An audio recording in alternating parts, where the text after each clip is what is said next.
So I just made a poll here on YouTube just 10 minutes ago to better understand how well Backstage with Millionaires viewers understand Web3. And when I say Web3, I'm talking about cryptocurrencies. I'm talking about NFTs and metaverses and blockchain. I'm talking about stuff like that. And what I've discovered is actually sort of surprising. A majority of our audience feels like they don't understand Web3. And I feel like this is a problem because Web3 is something that people are talking a lot about right now. And we can debate back and forth about the relevance of Web3 in the future, 5 years, 10 years from now. Are people still going to be buying NFTs? Are people still going to be trading cryptocurrencies? I'm not sure. Web3 could be a passing fad, it could be a temporary thing, or it might fundamentally and permanently change the fabric of society as we know it. Things could go either way here with Web3, and I would encourage you guys to leave a comment down below and let me know what your thoughts are on whether Web3 is going to be relevant in a couple of years or not. But either way, people are building for Web3 and people are talking about Web3. And as it stands right now, the Backstage with Millionaires audience doesn't understand Web3, at least a majority of the audience. And so that is a problem that we're going to be solving with this series, which we're piloting with this episode that you're watching right now, where every single week, we're going to keep you guys up to date with everything that's going on in the Web3 space here in India. And as always, we welcome any constructive feedback or criticism. Just leave a comment down below and let us know what you think of this new series and specifically this pilot episode so that we can keep improving it and making it better as we go. But anyways, guys, that's enough of an introduction. We do have a lot of Web3 news to cover this week, so let's jump right into it, coming up right after this.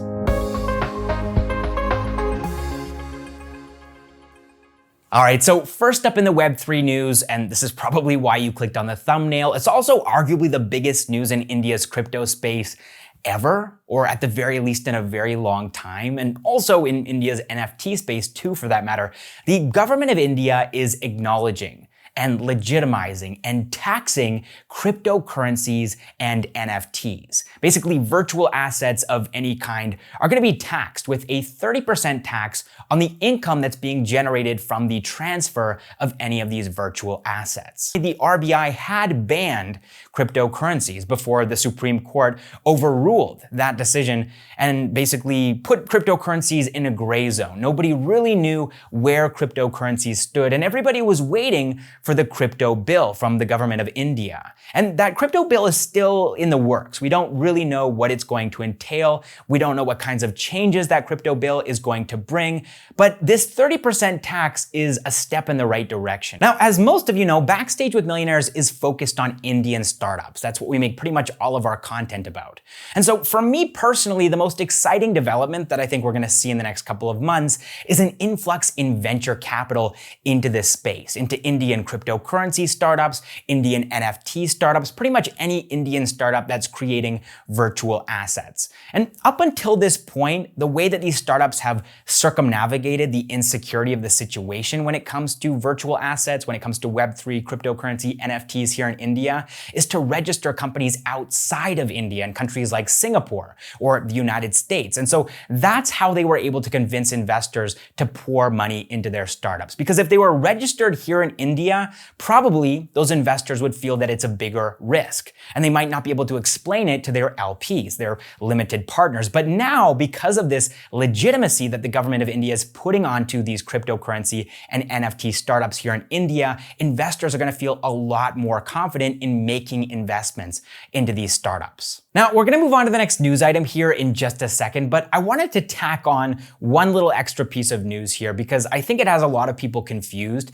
CBDC. This was announced by the Finance Minister of India. It's the central bank digital currency, and I think a lot of people confuse that with a cryptocurrency or a stable coin maybe. It's not. It's a digital currency. It's basically the Indian rupee, but digital. That's all it is. So I just wanted to clarify that. And now let's move on to the next news item here because YouTube's head of gaming, Ryan Wyatt, is leaving YouTube. And he's joining Polygon, an Ethereum-based blockchain protocol and framework that was started here in India.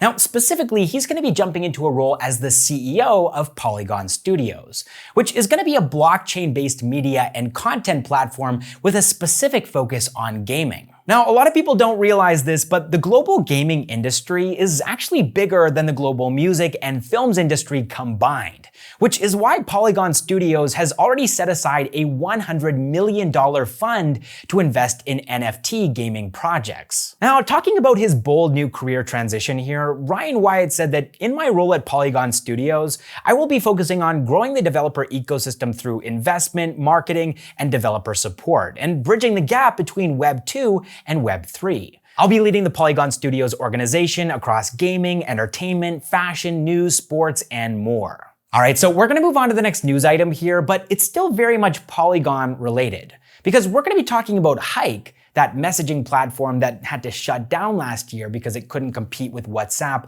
in India. We're gonna be talking about Hike's partnership with Polygon to bring their gaming platform Rush from Web 2 to Web 3. So Rush is basically a pivot for Hike. They couldn't compete with WhatsApp when it came to messaging, and so they pivoted to gaming. And now they've built this platform where you can play casual games like Ludo and Carom with more than 1 million people. It's quite big. And that's why Hike hasn't been able to transition from Web 2 to Web 3 on their own. Now though, with the help of Polygon, they're finally going to be able to make that transition smoothly and cost effectively. But what does it actually mean when a gaming platform goes from Web 2 to Web 3? Well, when it comes to Rush specifically, it might be a little bit too early to say at this point. We'll have to wait a couple of months to see how this actually plays out. But Hike has said that they want to allow their users to own NFTs on their platform, and also they want to add some play-to-earn features to their games too. All right, next up in the Web3 news, cricket NFT platform FanCraze might be on the cusp of making NFTs as popular and as mainstream here in India as they seem to have become in other countries like, for example, the United States. But how have they done this? Well, they've partnered with the International Cricket Council, and this council has given them the rights to photos and videos of famous cricket moments going back 50 years. With these photos and videos, they've launched a collection of NFTs called ICC Cryptos, which feature some of the most iconic cricket moments like Yuvraj Singh's 6 sixes, Mahendra Singh Dhoni's 2011 World Cup winning 6, and many more. And so now, for the first time ever, because of this NFT collection, people have the opportunity to own these precious cricket moments. These moments that they've been watching and rewatching on YouTube for years. Now, of course, at this point in time, buying and selling NFTs is still pretty complicated for most people to do. And so in order to keep things as simple and as accessible as possible, FanCraze is going to be using Flow blockchain, which allows users to buy NFTs using multiple cryptocurrencies as well as fiat currencies using payment methods like debit and credit cards, wallets, and UPI. Besides this, they're also going to be launching their own NFT marketplace,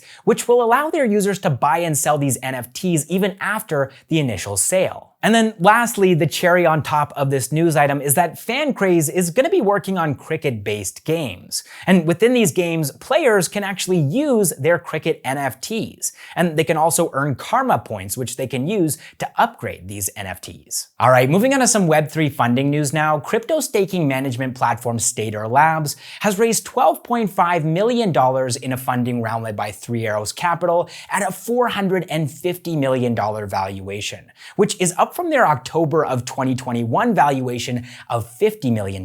That's a 9x increase in valuation in about 3 months. So Stader Labs was founded in April of 2021 by Amitej Kajala and Siddhartha Dolipalli, and basically this platform allows users to stake or lock in their cryptocurrencies in exchange for rewards over time. So think of it kind of like depositing your cryptocurrency in a bank account for a fixed period of time and receiving interest on it as that time passes. So when it comes to blockchain, and I'm going to try to simplify this here, there's constantly new blocks that are being added to the blockchain. To add a block to the blockchain, you have to do something, and then you get rewarded for doing that something. You get tokens or you get coins. So for example, with Bitcoin, they have a protocol called proof of work. So you have to mine a block in order to actually get a reward. But of course, to mine a block, you need a computer with a high enough processing power to actually do the mining required. And then you get Bitcoins as a reward. But of course, not everybody has these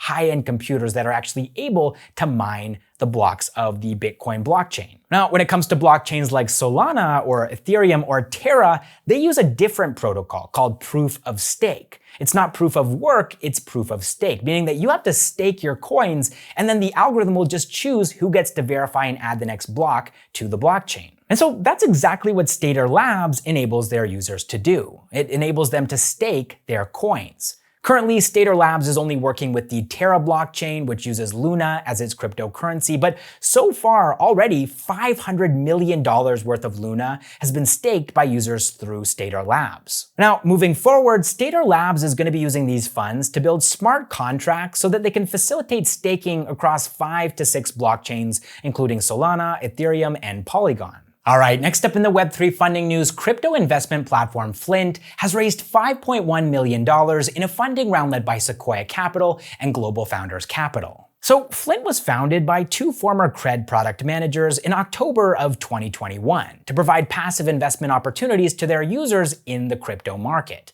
And they're promising up to 13% annual returns without any lock-in period. Since launching their app in January of this year, they've already onboarded more than 75,000 users from 78 countries, and they're going to be using these funds to onboard even more users and also to build their product, which is still in the early stages of development. All right, that is all the Indian Web3 news that I have for you guys this week. I genuinely hope that you guys enjoyed this first episode, this pilot of this upcoming series that we're going to be doing on Indian Web3 news.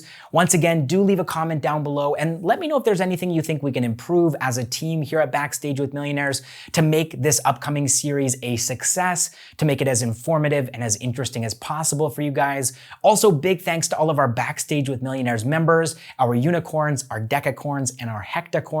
But even if you can't afford to financially support what we do here at Backstage with Millionaires, just the fact that you've made it this far in the video, the fact that you've watched it through to the end is plenty of help. So thank you guys so much for watching this episode of Backstage with Millionaires, and I will see you in the next one.